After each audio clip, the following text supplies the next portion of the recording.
नमस्कार मित्रों, मैं पंडित पवन कुमार पांडे आपका मन पसंदीदा कार्यक्रम ज्योतिष जीवन लेकर के उपस्थित हूँ।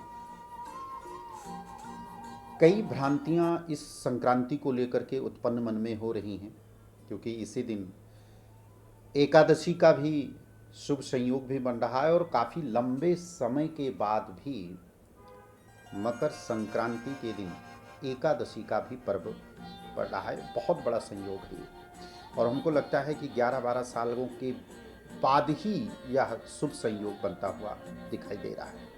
हमने काफ़ी रिसर्च किया कि ये कब आया था, लेकिन 11 साल तक में तो ये नहीं आया है। 11 साल के पश्चात ही ये ऐसा शुभ संयोग बनता हुआ दिखा दे। लेकिन कई भ्रांतियां मन में भी हैं कि हम 14 तारीख को जो है संक्रांति मनाएं या फिर 15 को मनाएं। इसमें एक भ्रांतियां क्या है कि 14 तारीख को 3:13 पर सूर्यदेव धनु राशि से निकल करके मकर राशि में प्रवेश करेंगे।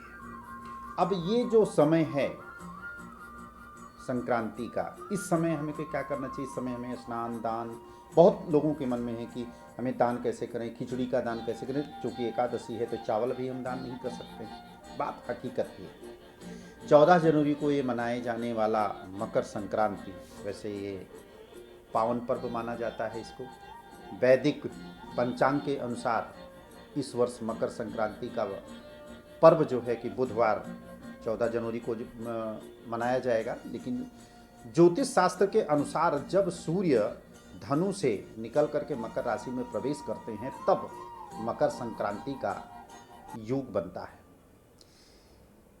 इसे हम विशेष दिन और पवित्र नदियों में स्नान इत्यादि करके हम भगवान भुवन भास्कर को अर्घ देते हैं। और वैसे इस दिन गंगा स्नान करने का सबसे बहुत महत्व इसका दिया गया है कि गलती से भी या जाने में अनजाने में कोई हमसे अगर छोटा मोटा पाप भी अगर हो जाता है तो इस दिन स्नान ध्यान करने के पश्चात में अगर हम दान देते हैं तो हम उन पापों से मुक्त हो जाते हैं जो जाने या अनजाने में हुआ है।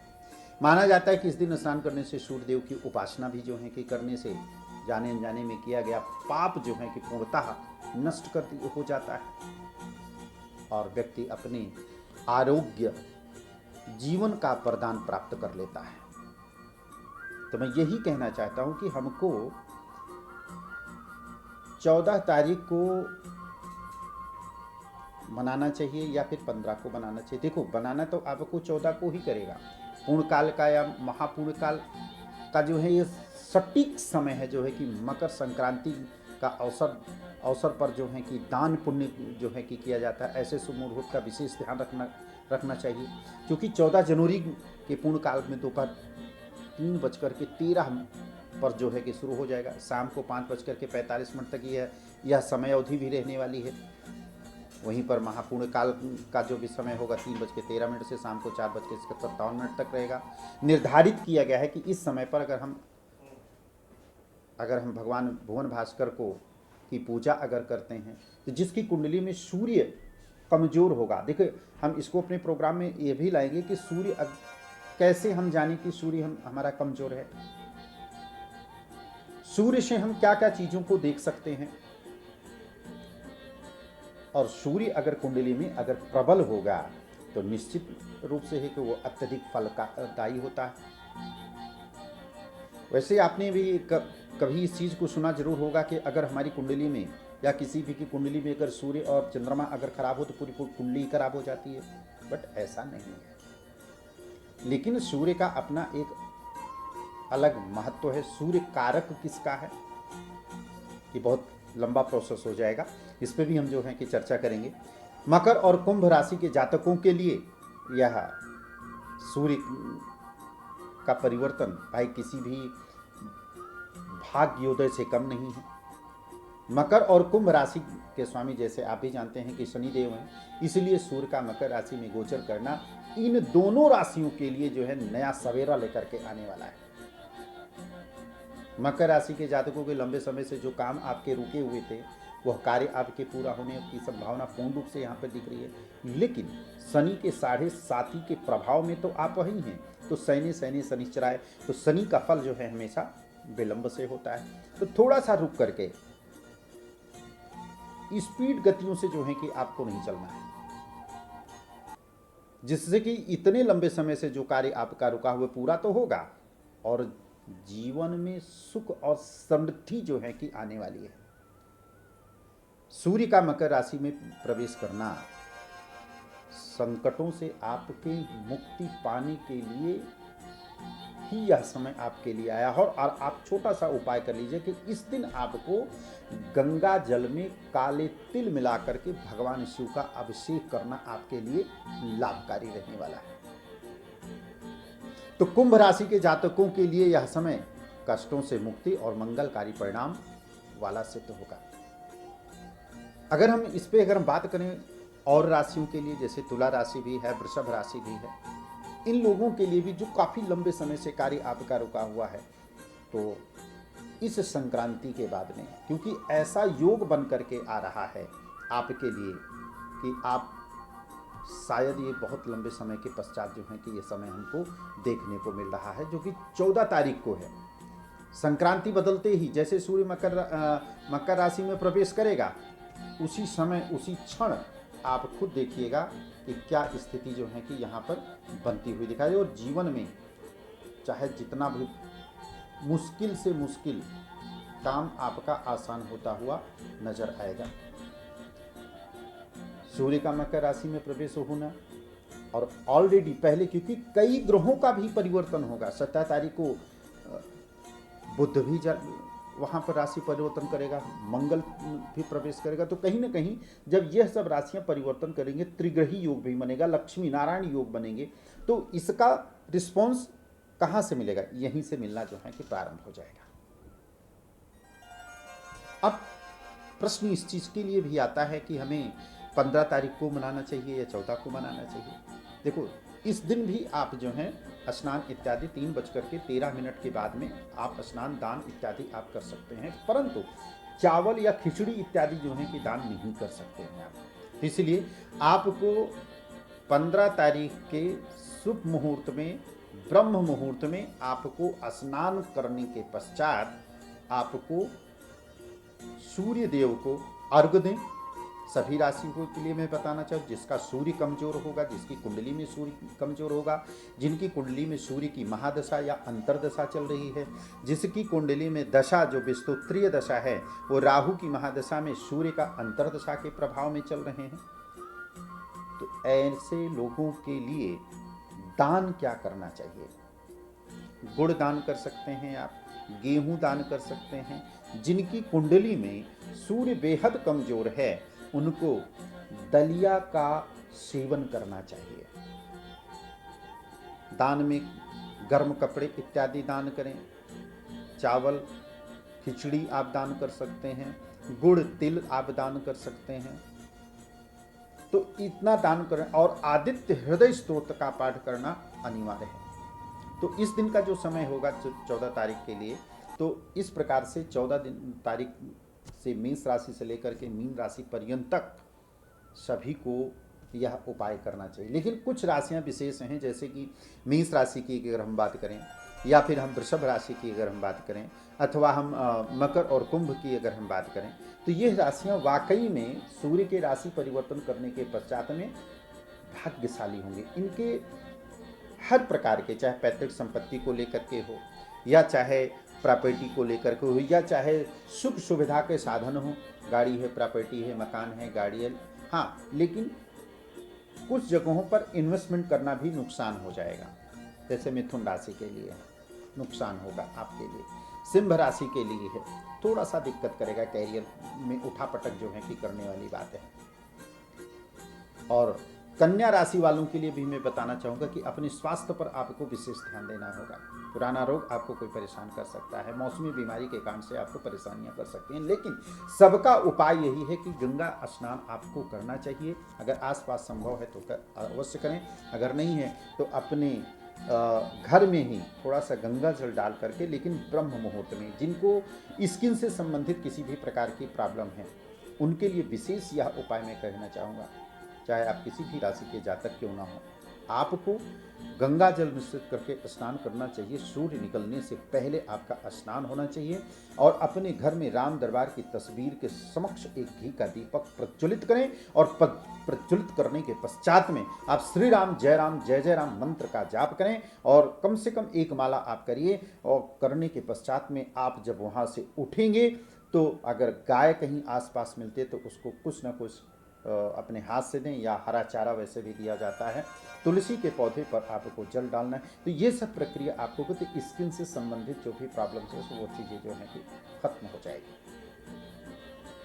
और वैसे स्किन के संबंधित या जैसे कि कुष्ठ रोग इत्यादि लोग हो जाता है, सफ़ेद दाग इत्यादि अगर निकल आता है, तो ऐसे लोगों के लिए आज के दिन गंगा स्नान करना किसी वरदान से कम नहीं है। लेकिन स्नान मॉर्निंग सुबह 4 बजे आपका होना चाहिए, यानी कि 15 तारीख की सुबह, 14 की रात और 15 की सुबह। 15 की सुबह 4 बजे तक आपका गंगा स्नान आपको करना होगा। ये नहीं कि घर में डाल करके आपको स्नान करने, उन लोगों के लिए जो वृद्ध हैं, जो नहीं जा सकते हैं उनके लिए।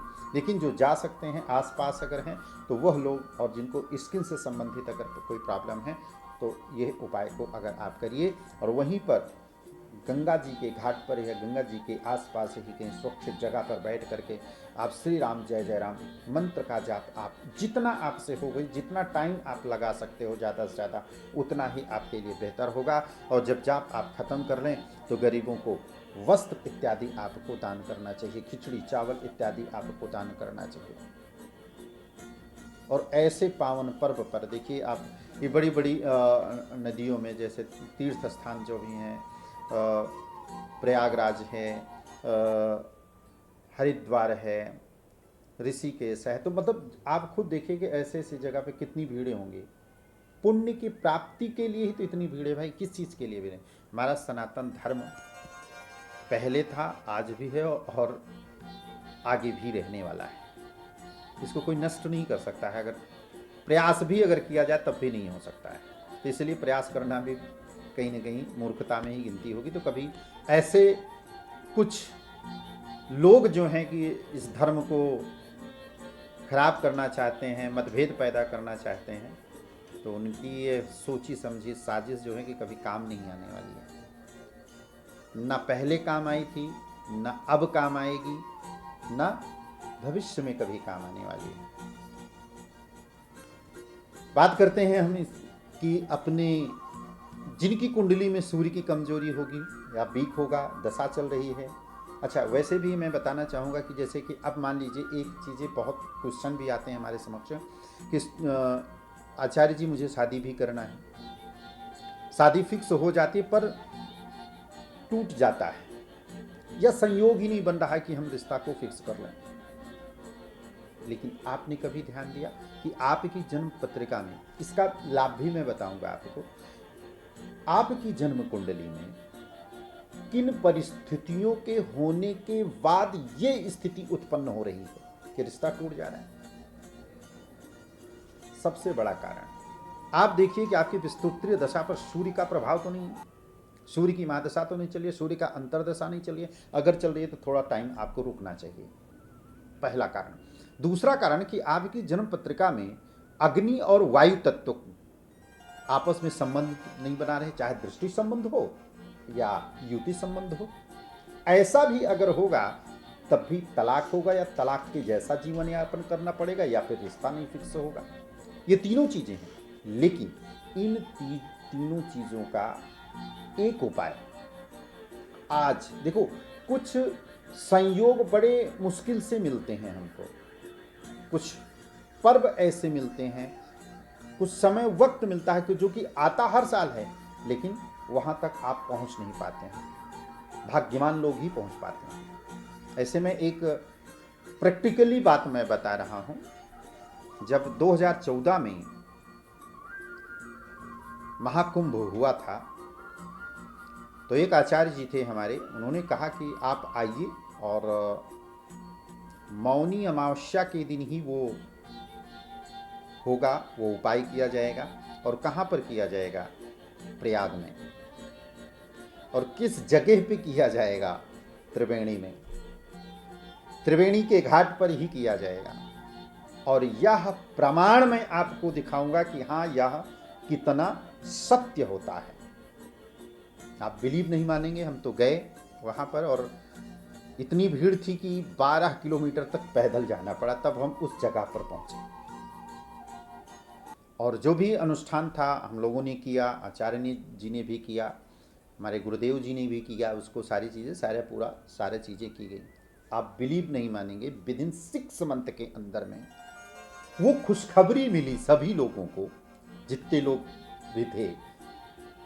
इतनी बड़ी खुशी मिली कि जो बहुत उपाय करने के पश्चात भी वह चीज़ें उनको प्राप्त नहीं हुई, वह चीज़ें भी उनको मिली। तो मेरे कहने का तात्पर्य है कि अगर किसी की जन्म पत्रिका में गुरु की भी या सूर्य की प्रबलता अगर कमजोर होगी, तो निश्चित रूप से है कि इस मकर संक्रांति पे गंगा स्नान करना आपके लिए लाभदायक होगा, आपके लिए शुभ होगा। दान करना, स्नान करने के पश्चात दान पुण्य करना। अगर आप नहीं जा सकते हैं तो आप अपने घर पर भी आप स्नान इत्यादि आप करके जो भी जैसा शक्ति है श्रद्धा अनुसार आप दान जरूर करिए। आप गरीबों को भोजन कराइए। कुंभ राशि और मकर राशि वालों के लिए गंगा जल मिश्रित करके भगवान शिव को का अभिषेक करना चाहिए। शिव परिवार का अभिषेक करना काफ़ी लाभदायक होगा। रुके हुए काम आपके जो हैं कि बनेंगे। विवाह में आने वाली अड़चनें भी जो हैं कि आपकी दूर होंगी। कोई पैसा आपका फंसा हुआ है तो निश्चित रूप से कि वह भी आपको लाभ देने वाला होगा, वह भी पैसा आपका मिलेगा। काम धंधे में आपकी तरक्की नहीं हो रही, काम धंधा नहीं हो रहा है, नौकरी में चेंज या परिवर्तन करना चाहते हैं, बिल्कुल होगा। भाई मकर राशि वालों के लिए तो ये जो महासंयोग बनने जा रहा है 14 तारीख से लेकर के 17-18 तारीख तक में के बीच में, यह आपके एक एक दिन, एक एक मिनट करोड़ों रुपए देने के बाद भी दोबारा नहीं मिलने वाला है। तो ऐसे समय को हम सदुपयोग में लाएं और हमारी जन्म कुंडली में चाहे कोई सा भी ग्रह हो, अगर खराब है तो उनको हम बेहतर कर सकते हैं, उनका समाधान कर सकते हैं, उनका अनुष्ठान किया जा सकता है, उन ग्रहों की शांति की जा सकती है, उनके लिए जप तप इत्यादि किया जा सकता है, चाहे वो यंत्र से हो, चाहे मंत्र से हो, चाहे तंत्र से हो, उनका हम प्रयोग कर सकते हैं, उनको हम सही कर सकते हैं, क्योंकि हम मनुष्य योनि में हैं, क्योंकि हम उस चीज को कर सकते हैं और किसी योनि में तो नहीं जा करके हम कर सकते हैं। तो चाहे आपके ऊपर शनि की 7.5 हो, चाहे शनि की ढैया हो, या शनि की महादशा चल रही हो, गुरु का अंतर या शनि की महादशा का अंतिम दशा चल रही, या शनि में शुक्र का अंतर, ये जो मैं टाइम को बता रहा हूँ ना, ये सबसे ज़्यादा डिफिकल्ट टाइम होता है, चैलेंजिंग भरा टाइम होता है।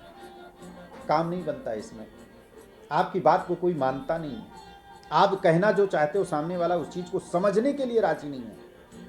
तो ये सब जब ऐसी दशाएं हमारे ऊपर चलती हैं तब जाकर के यह चीज़ें हमारे साथ में, हमारे जीवन में होता है। आप किसी कार्य को करने के लिए जा रहे हैं, घर में कोई मानने के लिए तैयार नहीं है, क्योंकि वो सही आप करने जा रहे हैं, लेकिन फिर भी नहीं मानने के लिए तैयार है। तो ये चीज़ें जो हैं कि इस मकर संक्रांति पर अपने ग्रहों को जो है कि शांति भी किया जा सकता है, अनुष्ठान भी कराया जा सकता है, किया भी जा सकता है, या आप गंगा स्नान कर रहे हैं तो आप दान भी कर सकते हैं। दान का भी अपना एक अलग रोल होता है अपने जीवन में। दान पुण्य करने से ही हम अपने ग्रहों को भी अपने बस में हम कर सकते हैं, उनके निगेटिव प्रभावों को हम कम कर सकते हैं। तो ये 14 तारीख का दिन 3:13 के पश्चात आप स्नान दान इत्यादि आप कर सकते हैं। लेकिन बात प्रश्न इस चीज़ का उठ रहा है कि चावल दान नहीं करना है, तो आप 15 तारीख को ब्रह्म मुहूर्त में स्नान करने के पश्चात में आप चावल खिचड़ी बना करके खा भी सकते हैं और आपको दान भी कर सकते हैं। और जिन राशियों पर मेष राशि और मीन राशि और कुंभ राशि और धनु राशि, इन राशि के जातकों के लिए गंगा जल में काला तिल डाल करके भगवान शिव को अभिषेक करना शुभ माना जाएगा और इनके शनि के नेगेटिव प्रभाव जो हैं कि यहाँ पर कम हो जाएगा। तो मुझे आशा है कि आप सब लोगों को पता होगा कि हमें संक्रांति 14 तारीख को 3:13 पर जो है कि सूर्य अपनी राशि परिवर्तन करके मकर राशि में जाएगा। इस दिन भी हम स्नान ध्यान जो है कि कर सकते हैं, भुवन भास्कर को जल अर्घ इत्यादि हम दे सकते हैं, आदित्य हृदय का पाठ कर सकते हैं। अगली मॉर्निंग हम जो है कि ब्रह्म मुहूर्त में स्नान इत्यादि करने के पश्चात में भगवान की पूजा करें, सूर्यदेव को अर्घ देंगे और चावल खिचड़ी हम दान भी कर सकते हैं और अपने घर में बना करके हम खा सकते हैं। यह संक्रांति का बदलना कई क्षेत्रों में, चाहे धर्म के क्षेत्र में हो, उसके अनुकूल खेल कूद के क्षेत्र में अलग चीज़ें हैं इसका, लेकिन एक मौसम का भी परिवर्तन यहीं से संकेत होता है। यहाँ से संक्रांति के पश्चात में ठंड का जो मौसम है ये धीरे धीरे जो है कि कम होता जाता है। तो उसी प्रकार से हमारे जीवन में जो एक ठंड रूपी ग्रह की जो उपस्थिति हुई है कि हम चाहते हैं तो करना नहीं कर पाते हैं या लेट हो जाते हैं, विलम्ब हो जाता है। तो यहाँ से सभी राशि वालों के लिए मैं कहूँगा कि दिन और अच्छा दिन आने वाला है। अपनी कुंडली का अवलोकन आप करा करके सही डिसीजन आप ले सकते हैं। तो आज के लिए बस इतना ही। अगला एपिसोड लेकर के पुनः हाजिर होंगे, तब तक इजाज़त दीजिए। नमस्कार।